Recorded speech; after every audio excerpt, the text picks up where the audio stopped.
3 months before Ambassador Deho shocked the Galaxy Council captain, Jin Woo was floating in his command chair aboard the exploration vessel New Horizon. The ship drifted through the void sector, a region of space that most alien races considered completely worthless. Empty darkness stretched in every direction with no stars, planets, or anything valuable, according to Council surveys. Jin Woo studied the readings on his screen with growing excitement. His science officer, Dr. Haijin, sat at her station nearby, running scan after scan of the strange energy signatures they had detected. The patterns made no sense according to everything they knew about physics and space. The energy was too organized, too purposeful to be natural, Captain. The readings are getting stronger, Dr. Haijin said without looking up from her instruments.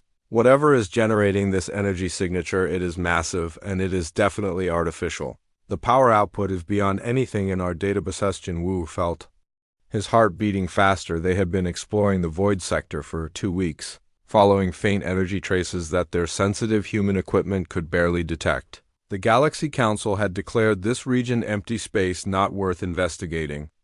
But human curiosity and thoroughness had led them deeper into the darkness than any other species had ever traveled.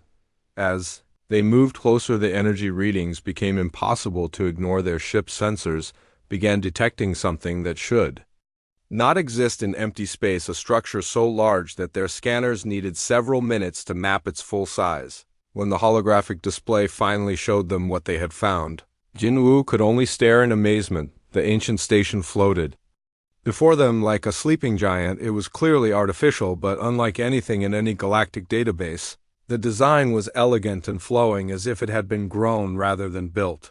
Crystalline sections that sparkled with internal light connected to metallic areas that seemed to shift and change as they watched. The entire structure pulsed with a rhythm like a slow heartbeat. Dar Haijin, the energy readings indicate this thing is still active after who knows how many thousands of years.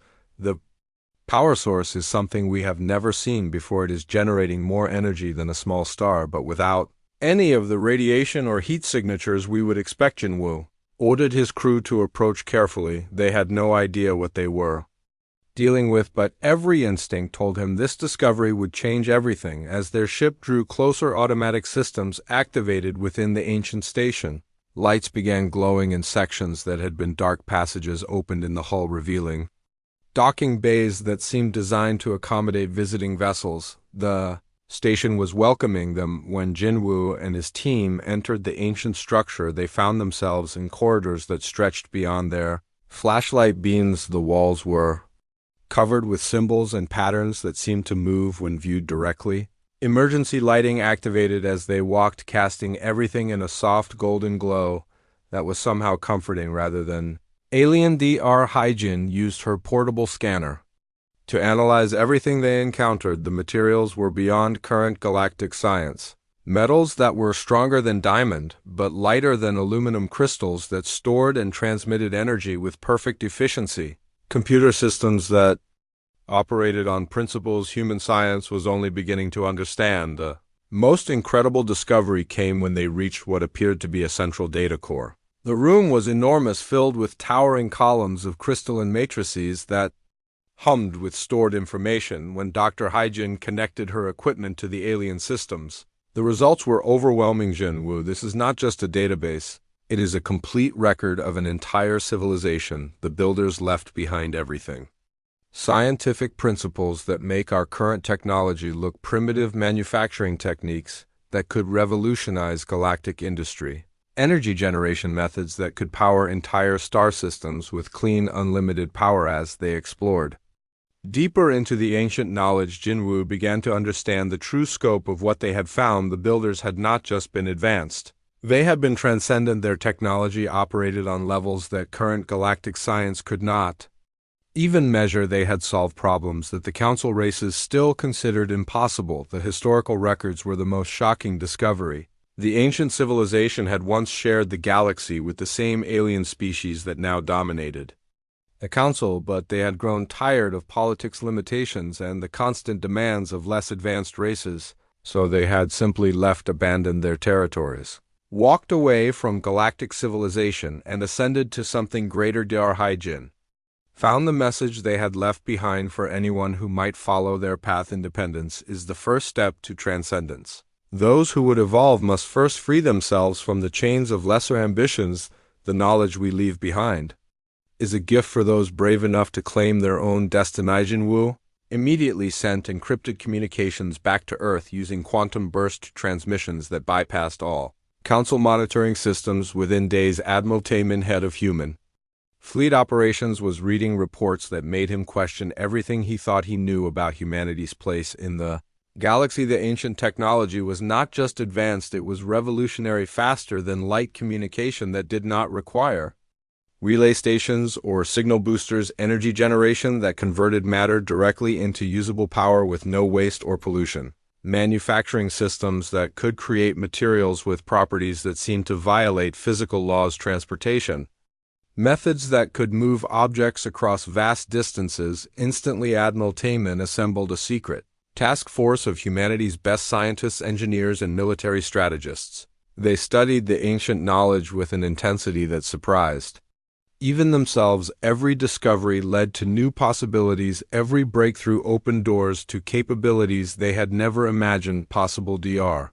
Min Seo, Earth's leading xenorchaeologist, spent weeks analyzing the cultural and philosophical aspects of the ancient civilization. She discovered that they had faced the same frustrations with galactic politics, that humanity experienced the same sense of being undervalued and taken for granted, the same realization that true advancement required independence from those who would hold them back. The ancient builders had discovered something profound about consciousness, evolution, and the nature of reality itself. They had learned to enhance their mental capabilities, to extend their lifespans, to manipulate matter at the quantum level. They had become something more than their original species, but they had done it by stepping away from the limitations imposed by galactic society. As human scientists worked to understand and adapt the ancient technology, Admiral Taemin began planning humanity's withdrawal from Council obligations.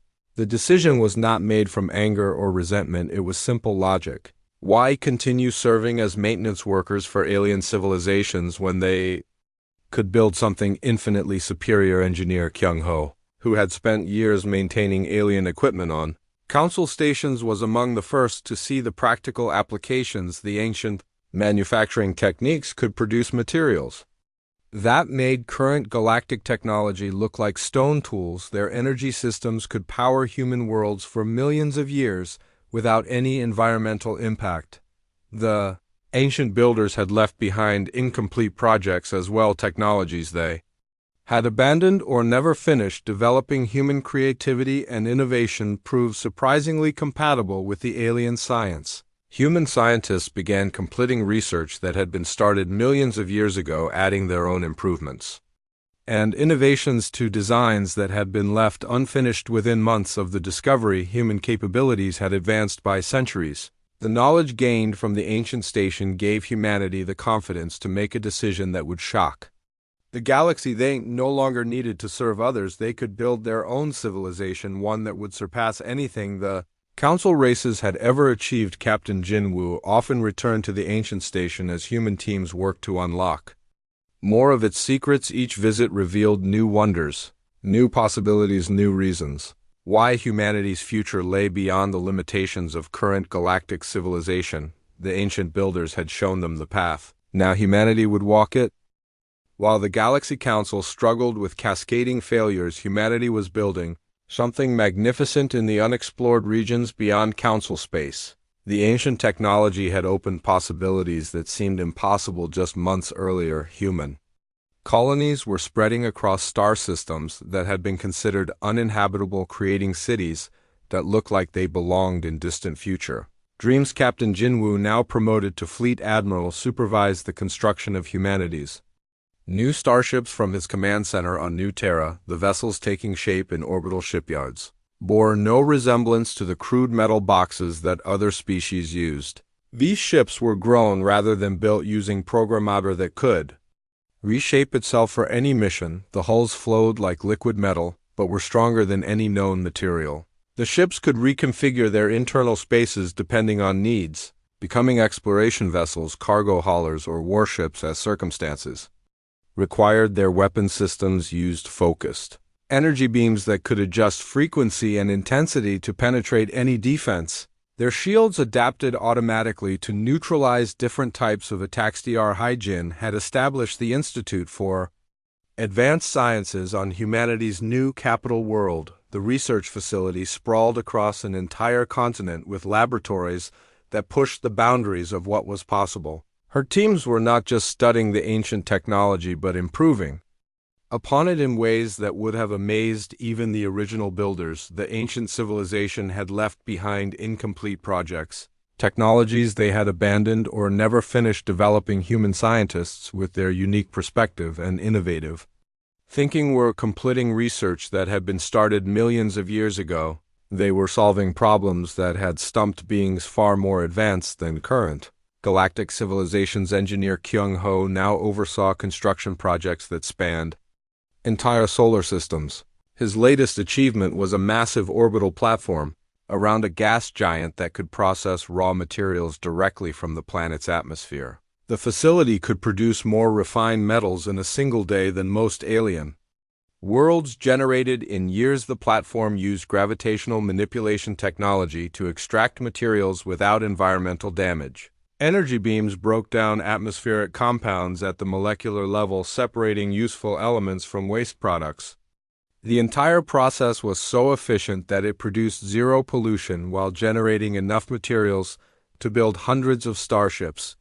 The most impressive development was humanity's new capital world, New Terra. The planet had been constructed around an artificial star that provided perfect climate control across its entire surface. The world was actually a massive space station disguised as a natural planet with continents that could be rearranged as needed. The surface appeared to be a garden paradise with cities that seemed to grow from the landscape itself. Buildings reached toward the sky like crystalline trees, their walls transparent and filled with flowing light. Transportation moved through tubes of controlled gravity that could carry people across continents in minutes. Parks and forests covered vast areas where genetically enhanced plants produced oxygen and food for billions of inhabitants. Beneath the beautiful surface lay the most advanced manufacturing and research facilities in the galaxy. Entire underground levels were dedicated to different sciences: physics, chemistry, biology, engineering, all pushing into territories that other species considered theoretical. The planet's core contained the main computer system that coordinated human activities across dozens of star systems. Dr. Min Seo had founded the Human Enhancement Institute, where scientists worked to improve human capabilities beyond natural limits. The ancient knowledge had included insights into consciousness, genetics, and the fundamental nature of reality. Humans were becoming smarter, stronger, and more capable with each generation. Some humans developed abilities that other species would consider supernatural: enhanced memory that could store entire libraries of information, perfect physical coordination that made them unbeatable in combat, intuitive understanding of complex sciences that allowed them to solve problems instantly. The changes were subtle at first, but they were accelerating. The transformation was not just individual, but social. Human society was evolving beyond anything seen in galactic history.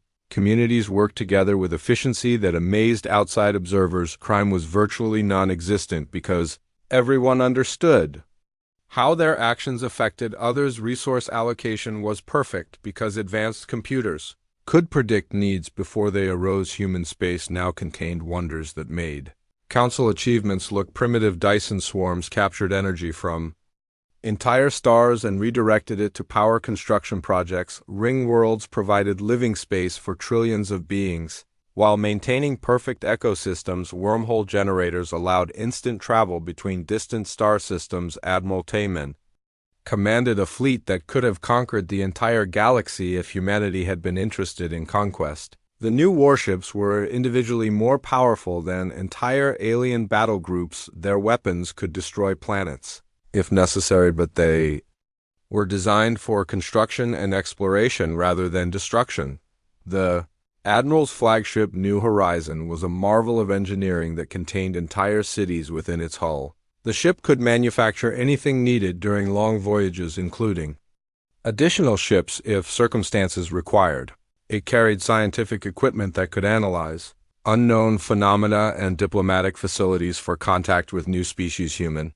Exploration fleets were discovering new worlds and civilizations beyond Council space. Many of these species were more advanced than the Council races, but they welcomed human contact because humanity offered partnership rather than domination. The humans shared technology freely with those who showed respect and genuine friendship. The most remarkable discovery came when human scientists learned to communicate with the ancient builders. The original civilization had not disappeared, they had transcended physical existence and become beings of pure energy. Their consciousness still existed in dimensions beyond normal space, and they were pleased to see that humanity was following their path through quantum resonance communication. The ancient beings shared additional knowledge with human researchers. They revealed technologies that could manipulate time itself, create pocket universes, and even bring consciousness from one body to another.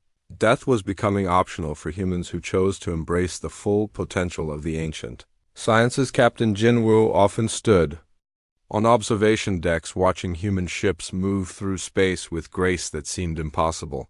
The vessels flowed between stars like schools of fish swimming through water. Their movement was so fluid and natural that it looked more like dance than space travel. Engineering principles behind their ships were based on harmony with natural forces rather than crude application of power. They worked with gravity, time, and space rather than fighting against them. The result was technology that was not only more efficient, but beautiful to observe. Human colonies were becoming centers of learning and culture that attracted visitors from across the galaxy. The few aliens permitted to visit New Terra described it as a glimpse into the far future. Everything worked perfectly, not through rigid control, but through understanding of how complex systems could achieve natural balance. Their hygienes research teams had achieved breakthroughs that made them legends among the scientific community. They had solved the unified field theory that explained how all forces in the universe were connected.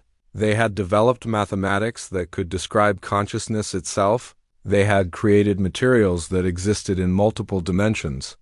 Simultaneously, the Human Science Council met regularly to plan humanity's next steps in development. Their goals were no longer limited to single planets or star systems. They were planning projects that would reshape entire regions of the galaxy. Megastructures that could contain billions of worlds, civilizations that could exist across multiple dimensions simultaneously. As human capabilities expanded exponentially, the Galaxy Council races began to understand what they had lost. The beings they had considered useful servants had become gods walking among the stars. The species they had taken for granted had evolved beyond anything the galaxy had ever seen. Humanity had not just left the Council, they had transcended the entire framework of galactic civilization. They were building something that made the Council's greatest achievements look like children's toys, and they were doing it with the confidence of beings who had found their true destiny among the stars.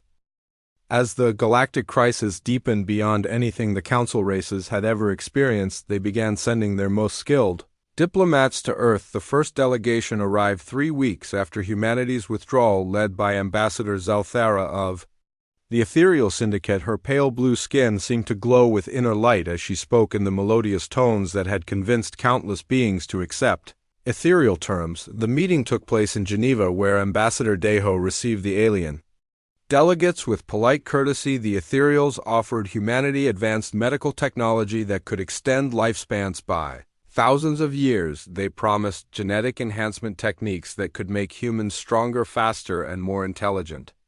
They even offered to share their closely guarded telepathic abilities. Deho listened to every offer with the same calm smile he had worn in the council chamber. His response was simple and final: "We appreciate your generous proposals, but humanity has chosen a different path. Our research indicates we can develop similar capabilities through our own methods." The ethereal ambassador seemed shocked that humans would reject such valuable gifts. She had expected desperate gratitude, not polite dismissal. When she pressed for explanations, Deho simply stated that independence required developing one's own solutions rather than depending on others.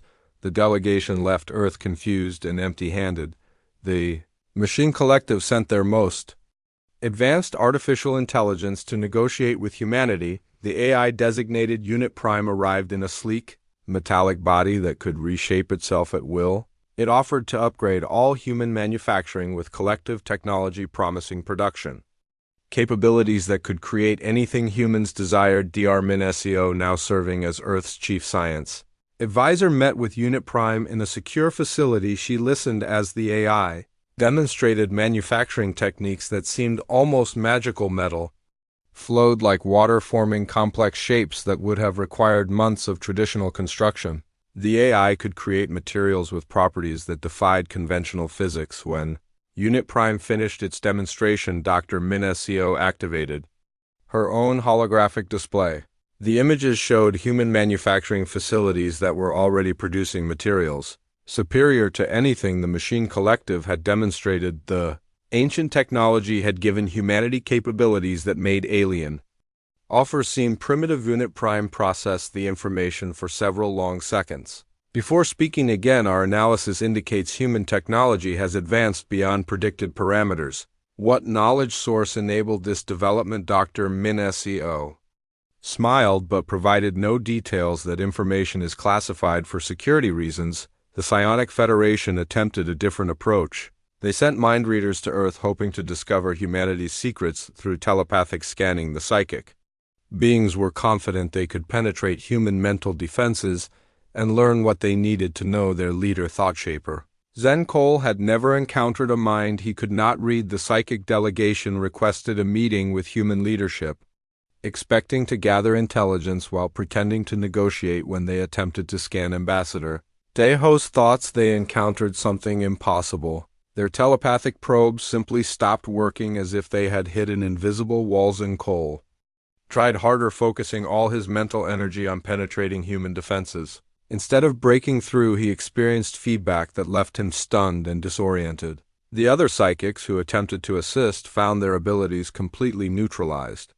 The humans sat calmly throughout the meeting as if nothing unusual was happening unknown to the aliens. Human scientists had already developed psychic shielding technology based on discoveries from the ancient station. The devices were small implants that created quantum interference patterns around human brains, making telepathic scanning impossible. The Federation delegates left Earth with severe headaches and no useful information. When diplomatic efforts continued to fail, some council races began considering military solutions. The Zephyrian Empire, despite their fleet problems, started planning an invasion of human space. Their military intelligence was based on observations from 3 years earlier, when humanity had seemed weak and dependent. General Torvend developed what he considered a perfect strategy. His forces would strike human colonies simultaneously, overwhelming them before Earth could respond. The plan assumed human defenses were still limited to conventional weapons and shields that Zephyrian technology could easily defeat. Admiral Taemin received intelligence reports about the planned invasion through human spy networks that had infiltrated alien governments. He shared the information with his senior staff. During a meeting that was filled with laughter rather than concern, the Admiral activated a holographic display showing Earth's new defensive capabilities. The images revealed orbital platforms that could project energy shields around entire planets, weapon satellites that could target hostile ships from light years away, defensive systems that operated on principles the Zephyrians could not understand or counter. A single human battle station now possessed more firepower than the entire Zephyrian fleet. Let them come, Admiral Taemin told his officers. They will discover that the humans they remember no longer exist. Our new ships can outfight anything the aliens possess, and our defensive systems will make invasion impossible. They are planning to attack a civilization that is centuries ahead of them. The Crystalline Collective tried sabotage instead of diplomacy. They sent covert agents to human colonies hoping to disrupt operations and force humanity to seek council assistance. The crystalline beings could disguise themselves as mineral formations, making them excellent spies and saboteurs. The saboteurs infiltrated the human colony on New Terra, expecting to find the same vulnerable settlements they remembered. Instead, they discovered cities protected by energy barriers that could deflect any known weapon. The buildings seemed to be grown from the planets themselves using technology that looked like magic when the crystalline agents attempted to damage power plants they found, themselves facing security systems that detected their presence before they got within kilometers of their targets. The few who avoided immediate capture discovered that human defenders carried weapons that could adjust their energy frequencies to shatter crystalline bodies instantly. The captured saboteurs were treated with surprising kindness. Human authorities provided medical care and comfortable facilities while questioning them about council activities. The interrogations revealed how desperate the alien races had become and how little they understood about humanity's new capabilities. Dr. Hyjin visited the detention facility to interview some of the captured agents. She was curious about alien psychology and wanted to understand why the council races continued to underestimate humanity. The conversations were enlightening but also sad. One crystalline agent asked why humans had abandoned the galaxy when they could have demanded better treatment instead of leaving. Dr. Hyjin explained that some relationships cannot be repaired through negotiation. When trust is broken completely, it is often better to start fresh rather than try to rebuild on damaged foundations. The most desperate attempt came from Chairman Vextar himself. He traveled secretly to Earth aboard a small courier ship, avoiding the official diplomatic channels that had failed. His reptilian features showed the strain of recent weeks as his empire crumbled around him. Vextar met with human leadership in an underground facility designed to prevent alien surveillance. His offer was unprecedented. He promised to dissolve the current council structure and create a new galactic government with humans as equal partners. Humanity would have veto power over all major decisions and control over their own territories. The human response came from President Kimsal, who had been elected specifically to handle the post-withdrawal period. The president listened respectfully to every proposal before delivering humanity's final position on council relations. We understand the difficult situation facing all council races. However, experience has taught us that partnerships based on desperation rarely succeed. The structural problems that led to our withdrawal cannot be solved through new agreements or power-sharing arrangements. Vextar realized that humanity was not negotiating. They were explaining why negotiation was pointless. The aliens had lost their most capable servants not because of money or politics, but because they had failed to understand what they were losing until it was gone. As news of these failed diplomatic efforts spread throughout the galaxy, the remaining council races began to understand a terrifying truth. Humanity had not left because they were angry or greedy or seeking revenge. They had left because they no longer needed anyone else. They had become something beyond the reach of alien influence or control. 2 weeks after humanity walked away from the Galaxy Council, the first mining station went dark. The Korath system facility that processed rare metals for 17 different alien species simply stopped working. The automated systems that had run smoothly for years began shutting down one by one. Warning lights flashed in empty control rooms as critical failures cascaded through equipment that no one else knew how to fix. Commander Su Jin monitored the galactic communication networks. From her hidden observation post in the neutral zone, she watched the panic spread from system to system as more human-maintained facilities began failing.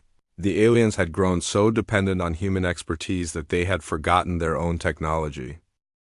Human engineers had been quietly upgrading, improving, and optimizing alien systems for so long that the original designs were barely functional without human modifications. The Zephyrian home fleet discovered their predicament in the most embarrassing way possible. Admiral Kethvior ordered his ships to respond to a pirate attack in the outer colonies. When his flagship tried to engage its jump drive, nothing happened. The massive warship that could have destroyed planets sat helpless in space because its human-modified engines refused to start. The jump drive components had been upgraded by human engineer Kyung Ho 2 years earlier. He had improved the power efficiency by 40% and reduced the maintenance requirements to almost nothing, but his improvements required specific calibration procedures that only human technicians understood. The proud Zephyrian warriors found themselves stranded while pirates attacked their colony. Sujin listened to increasingly desperate transmissions from Zephyrian command. The aliens were offering huge payments for any human engineer willing to come fix their ships.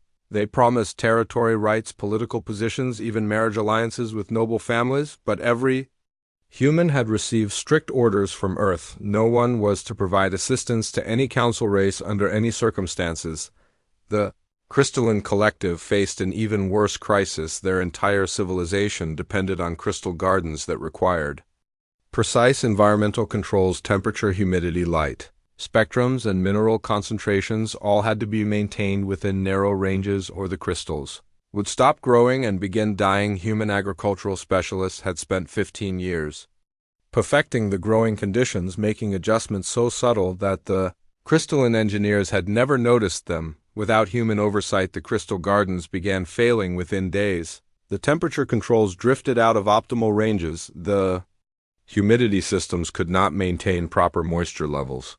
The light frequency generators started producing the wrong wavelengths for crystal growth. Entire harvests that represented months of careful cultivation withered and died, leaving the Crystalline Collective facing starvation. The aliens sent frantic messages to every human colony begging for help. They offered their most valuable crystals, their advanced technology, even ownership of entire crystal worlds, but humanity remained silent. The Crystalline Collective watched their food supplies dwindle while their own engineers struggled to understand systems they had ignored for decades. Strayed routes that connected the galaxy began shutting down the security systems that protected merchant vessels from pirates had been designed and maintained by human specialists. The shield generators that deflected asteroid impacts used human-improved power cores. The navigation systems that plotted safe courses through dangerous regions relied on human-updated star charts. Captain Morthdan commanded a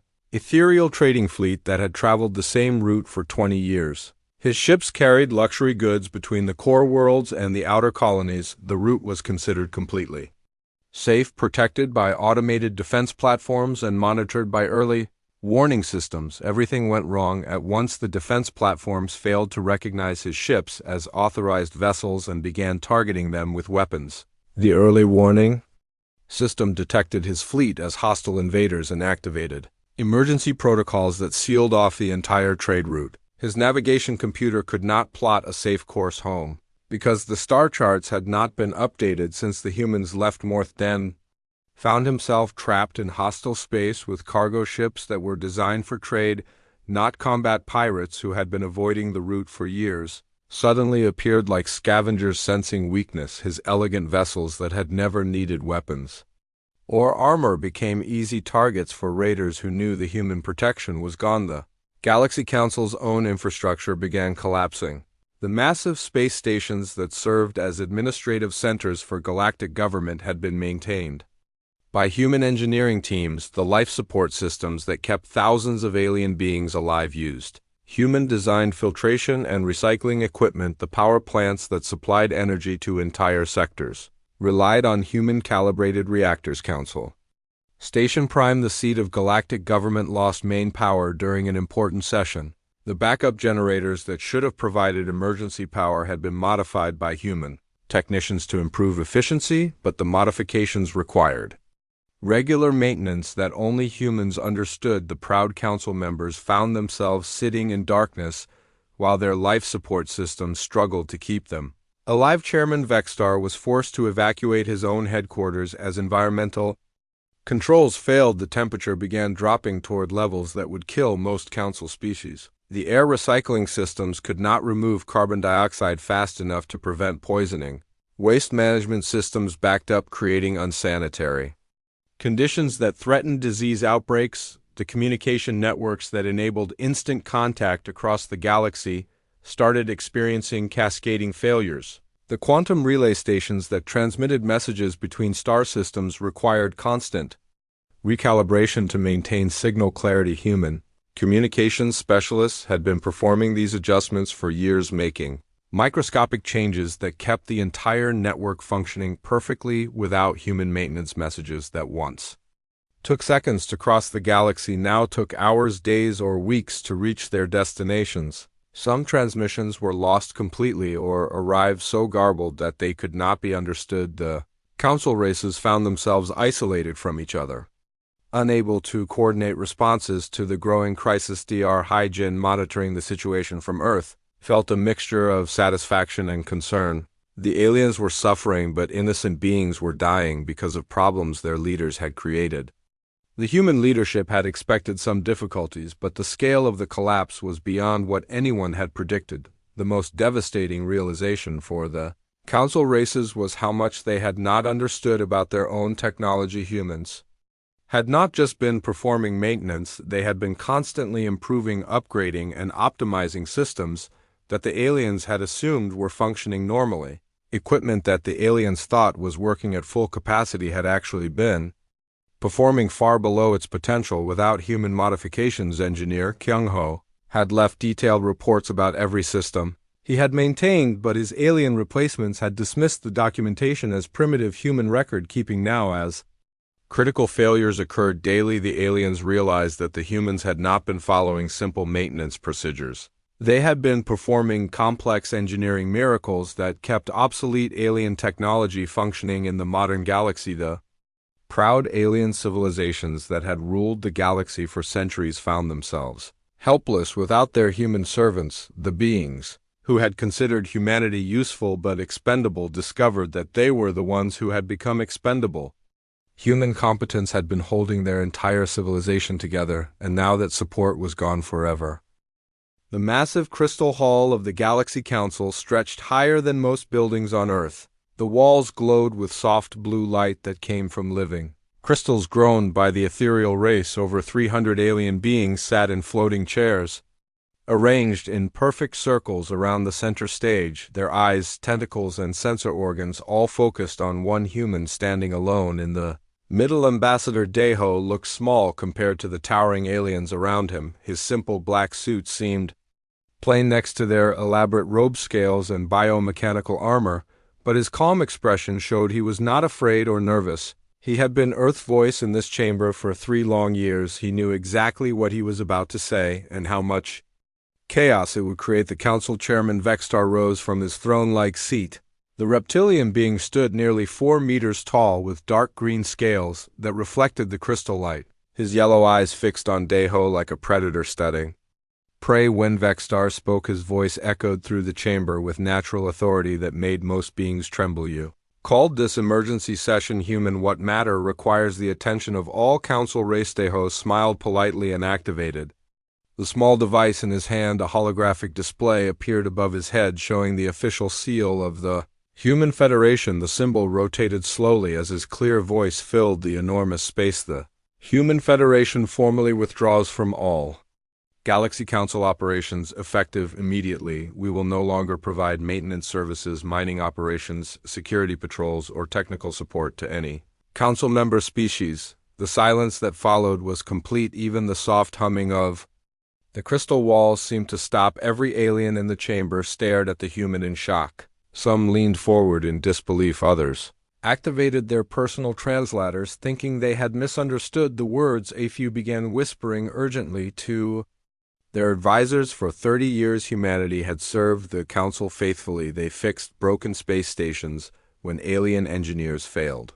They cleared dangerous debris from shipping lanes when other species were too afraid. They fought pirates in the Outer Rim when Council fleets were too busy with politics. They maintained the massive mining operations that kept galactic civilization running smoothly. Humans were reliable, predictable, and most importantly, controllable. They never complained about dangerous assignments. They never demanded better treatment. They simply did whatever job the Council gave them with quiet efficiency.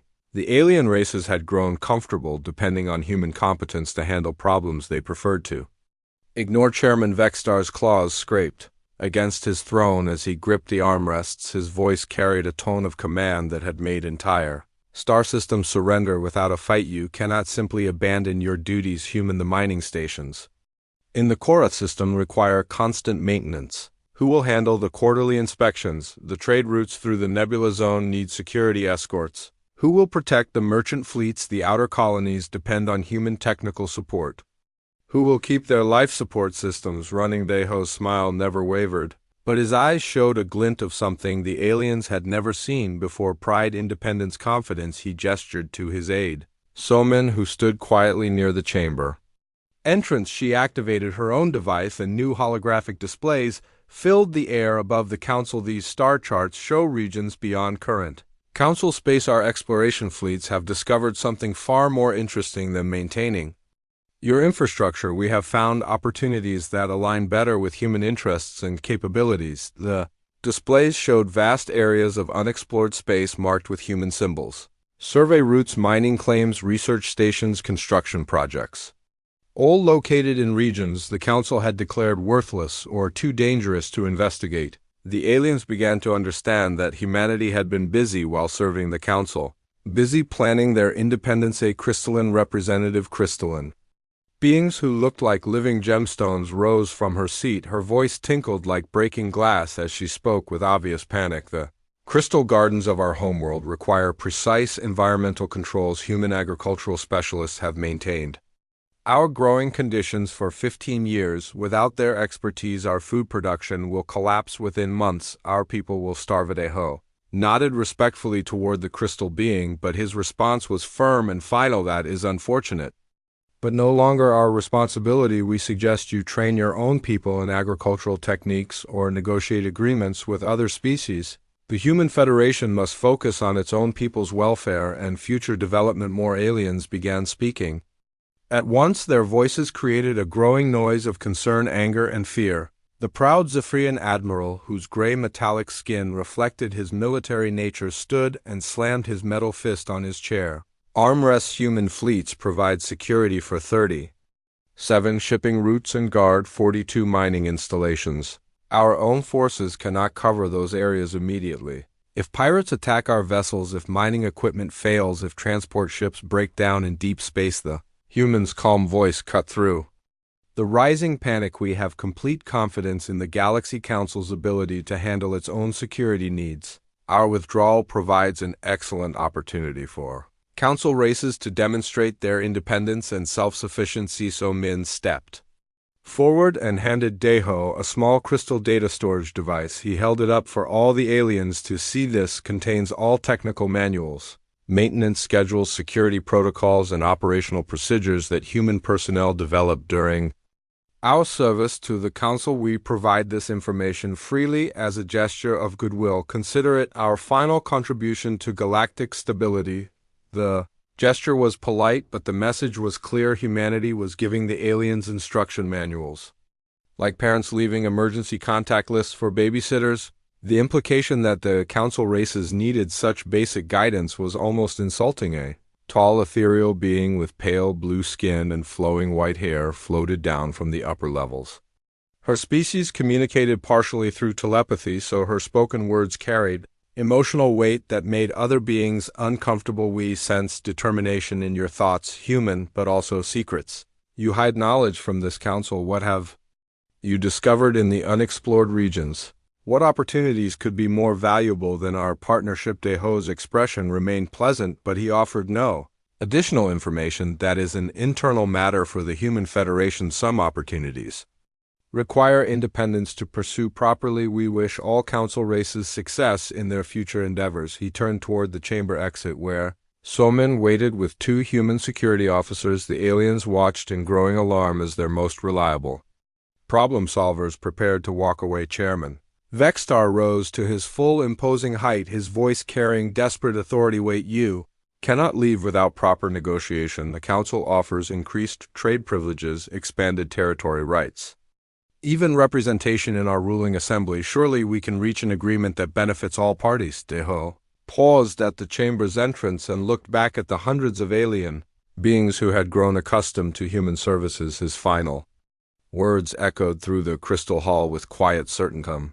Paths require walking alone. Thank you for 30 years of cooperation. We hope the Galaxy Council prospers without us. Of massive doors sealed behind the human delegation with a soft hiss that seemed unnaturally loud in the shocked silence that followed. For several long moments no one moved or spoke. Then the chamber erupted into panicked discussions as the aliens began to realize exactly how much trouble they were in. 300 alien civilizations had just lost their maintenance, crew, security force, and technical support staff all at once. The Galaxy Council was about to discover what independence really meant.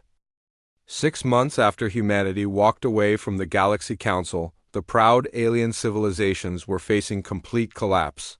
The Zephyrian Empire had lost most of its outer colonies to infrastructure failures that nobody could fix. The Crystalline Collective was rationing food as their crystal gardens continued dying without human agricultural expertise. The Machine Collective had been forced to shut down entire manufacturing sectors because their human-maintained systems refused to operate. The final blow came when the Council's primary communication hub suffered a catastrophic failure that cut off contact between major star systems. For 3 days, the galaxy's most powerful civilizations could not speak to each other while their territories descended into chaos. Chairman Vexstar sat alone in his emergency bunker, watching his empire crumble through static-filled transmissions that barely worked.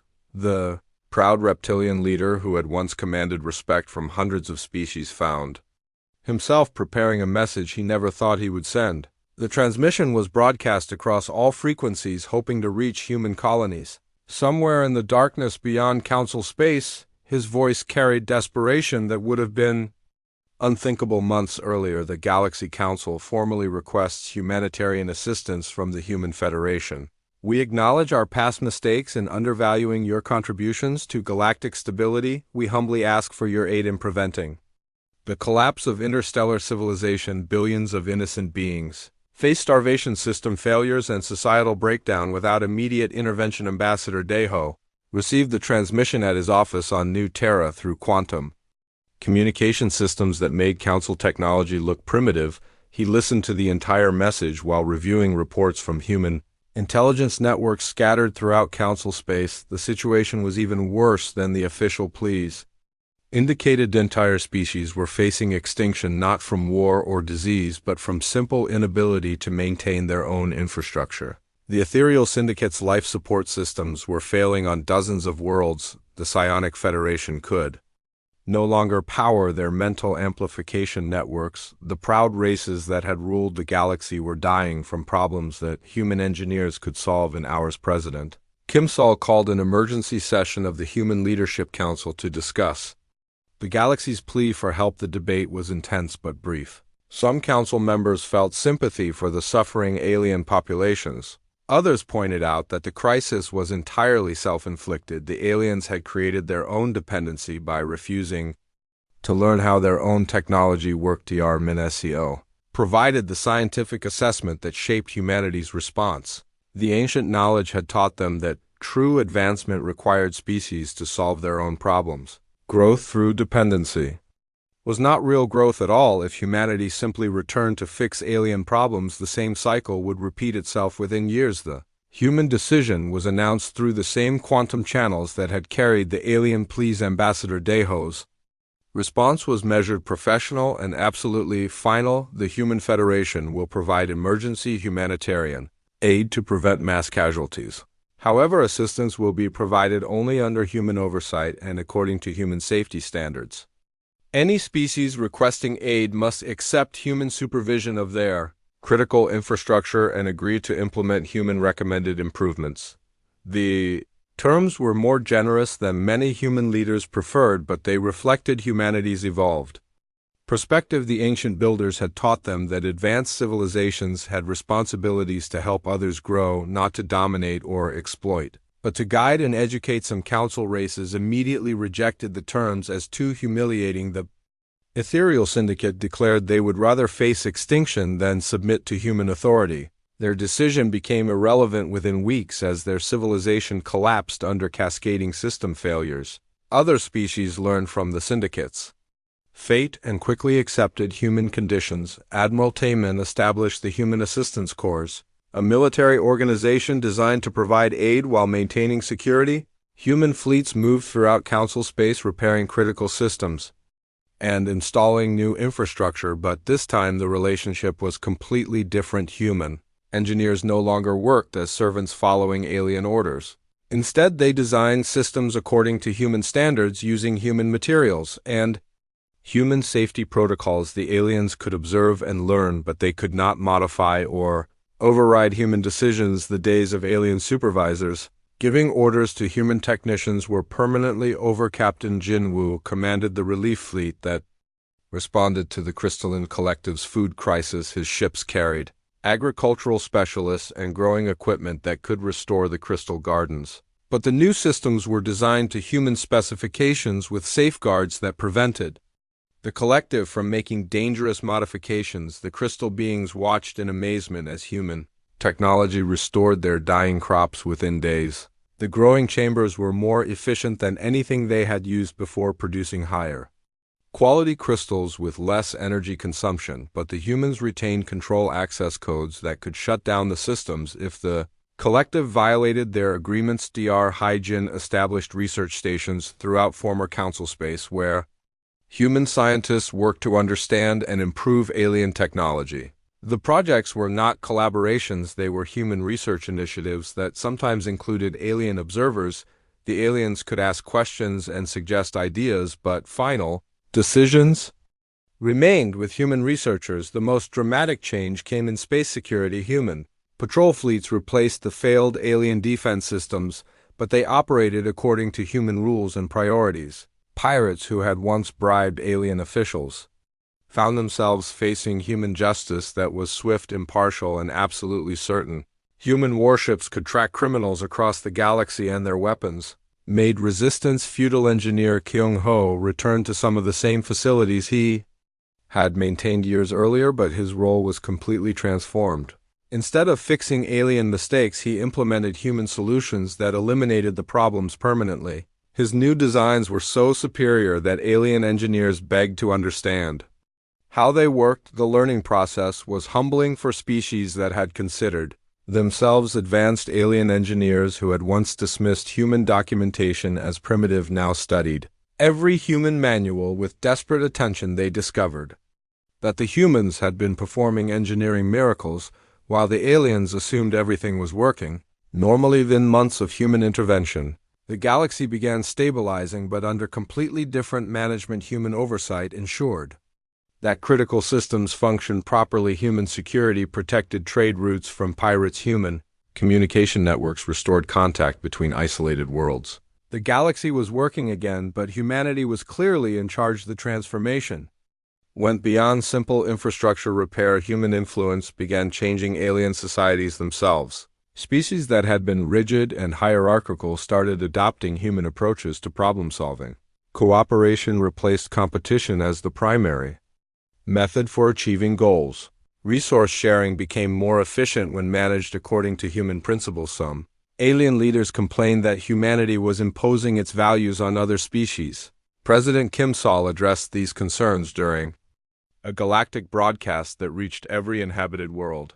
The message was clear but not threatening. We are not imposing human culture on anyone. We are implementing systems that work effectively and safely. Any species is free to reject human assistance and return to managing their own affairs. Our only requirement is that those who accept our help must follow our safety standards. The offer was theoretical rather than practical. No alien civilization was capable of returning to independence after experiencing human efficiency. Most species found that human-managed systems were so superior to their original technology that reverting would be like choosing to live in caves instead of modern cities. As months passed, the galaxy settled into its new reality. The Council continued to exist, but as a discussion forum rather than a governing authority. Real decisions were made by human administrators who consulted with alien representatives but were not bound by their opinions. The age of alien dominance was permanently over. Dr. Hygiene often observed the changes while conducting research on various alien worlds.